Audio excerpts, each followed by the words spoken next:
Rugby Recap was brought to you by Specsavers. Now, Garen, what do you think the Boks need to work on heading into their match against Scotland? Heading into the next test against Scotland, they're going to have to make a number of changes. They've lost, I think, 7 players that have gone back to their French clubs. Part of the IRB ruling that players can't be away from the European clubs for more than 3 games. So they're going to have to make a whole lot of changes, which in some ways is a good thing. It tests the depth of the South African squad heading into the all-important rugby championships. I'm pretty sure any South African team would beat Scotland. They're certainly not a vintage side at the moment. So it'll be good to see some of those fringe players, maybe Andre Pollard coming in at number 10, which will be good to see him. Maybe give Bismarck a break and play Adrian Strauss at hooker. So I think it'll be good from a depth point of view. Try out a few new combinations, give some of the players that have played the entire year a break, and then start afresh for the rugby championships.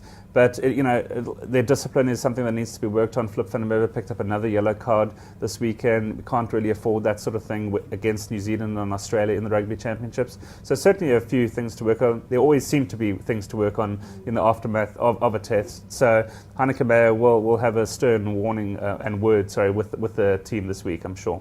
And Rob, do you agree with Garen? What do you think they need to work on?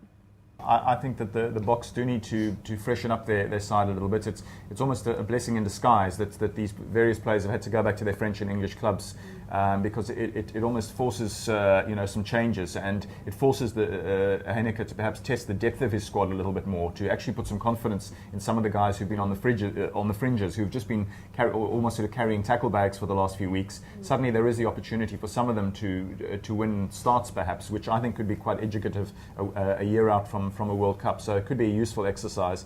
The difficulty they have is not wanting to disperse too much of the experience, I suppose, because you've still got to knock over Scotland. We need to bear in mind that last year Scotland also came to South Africa very unfancied and put up a really rousing show at Mbombela Stadium, where the Boks have also just had another close one.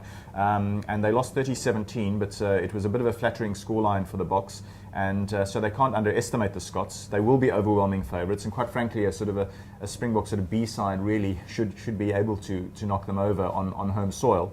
So it'll be interesting to see what combinations the Boks go for, and which of the sort of overworked players in the last few weeks who are showing signs of exhaustion they do decide to rest. But things they need to work on, I think certainly the scrum is a big problem. I think Garen will agree that the Boks scrum again didn't look too sharp in the second test against Wales. And was that just because that all Sharks front row are a little bit jaded at this stage? Those are sort of things that have to be thought about. But certainly a lot of things to polish up before we play the Scots.